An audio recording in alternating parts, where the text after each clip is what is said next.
Laver les cheveux, éliminer les odeurs corporelles, stimuler la circulation sanguine sont autant de choses que l'on fait lorsque l'on prend une douche quotidienne. Seulement, cette fréquence que l'on juge hygiénique n'est pas une règle. Un expert explique le véritable intérêt des lavages. Alors que certains, à raison, préfèrent économiser l'eau en alternant toilette et douche, d'autres ne peuvent pas faire l'impasse sur ce rituel de propreté. Pourtant, il reste une zone d'ombre sur une question d'hygiène élémentaire. Quelle fréquence est suffisante pour être propre?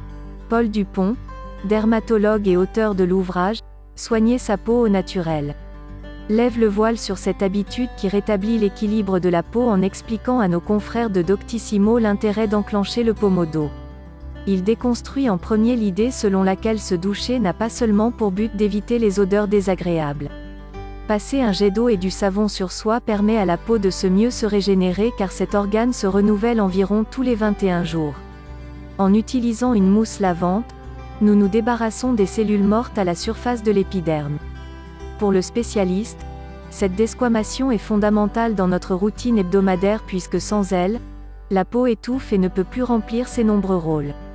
Les pores restent bouchés, la peau ne s'oxygène plus, des boutons se forment et la régulation thermique du corps ne peut plus avoir lieu correctement, avance le médecin.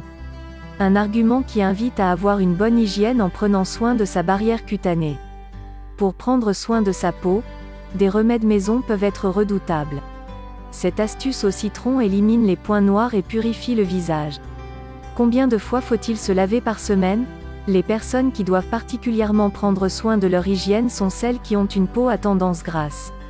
Et pour cause, les glandes sébacées qui se bouchent sont susceptibles de provoquer des microkystes sur le visage.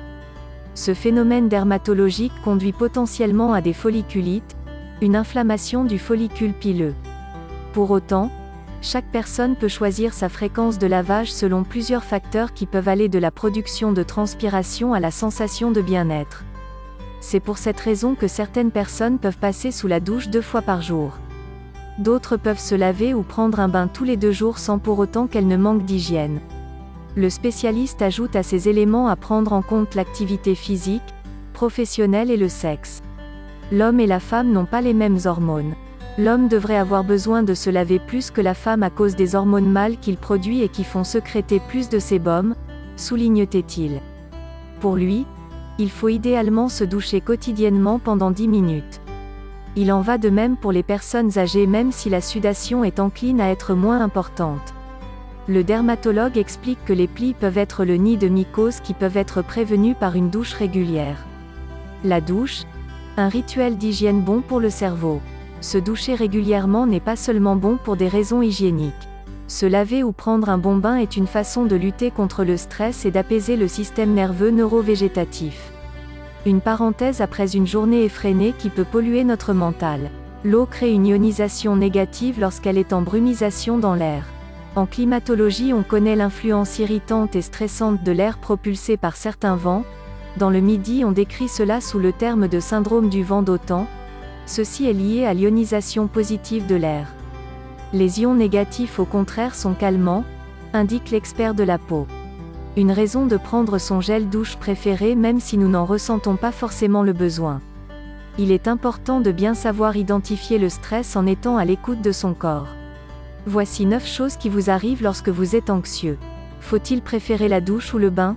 À cette hésitation, le docteur a tranché. Et le vainqueur de cet ultime débat est sans conteste la douche pour lui. La raison? Les vertus tonifiantes de cette hygiène quotidienne. A contrario, le bain a des effets émollients sur la peau. Le spécialiste explique que la douche régule notre température et conseille de prendre une douche chaude lorsque les températures sont hautes. En effet, une douche chaude limiterait l'effet de la chaleur en faisant baisser la température corporelle d'1 degré, informe-t-il avant d'ajouter que la douche froide enclenche l'effet contraire. Paul Dupont conseille aux parents qui aiment faire prendre des bains à leurs enfants de se limiter à une fréquence bi-hebdomadaire en alternant avec les douches. Quant aux personnes âgées, ces dernières sont plus indiquées pour prévenir les accidents tels que les chutes ou les glissades. Quand faut-il prendre sa douche? Bien que chacun ait ses préférences, le moment selon lequel vous prenez une douche a son importance. Et pour cause, Celle du matin a des vertus tonifiantes tandis que celle du soir permet de se ressourcer. L'expert de la peau recommande de bien s'équiper pour ce moment d'hygiène fondamentale, notamment en optant pour un régulateur de calcaire et de pression. Il met également en garde contre les eaux chlorées, susceptibles d'irriter la peau. Afin de connaître la teneur de votre eau en calcaire, vous pouvez vous renseigner auprès des services des eaux de la ville. Évitez de se laver sans savon. Se laver sans savon ne permet pas d'éliminer les cellules mortes de la peau que l'on accumule au fil du temps. De plus, faire sa toilette sans savon n'enlève pas le sébum. Mais autant il est utile de maintenir ce dernier pour protéger l'épiderme, autant il est important de se débarrasser des cellules mortes accumulées. Et ne pas le faire régulièrement peut provoquer des lésions cutanées. Ainsi, les dermatologues conseillent d'utiliser des gels douche sans savon, des savons gras ou des pains dermatologiques. Faire ses produits maison. Il existe bien évidemment d'autres solutions. En effet, il est tout à fait possible de faire soi-même son gel douche 100% naturel. C'est facile et cela n'agresse pas la peau. Cependant, il existe des autres facteurs qui provoquent des tiraillements et l'assèchement de la peau, l'eau trop chaude et le calcaire. Il est donc toujours préférable de ne pas tomber dans l'excès d'hygiène.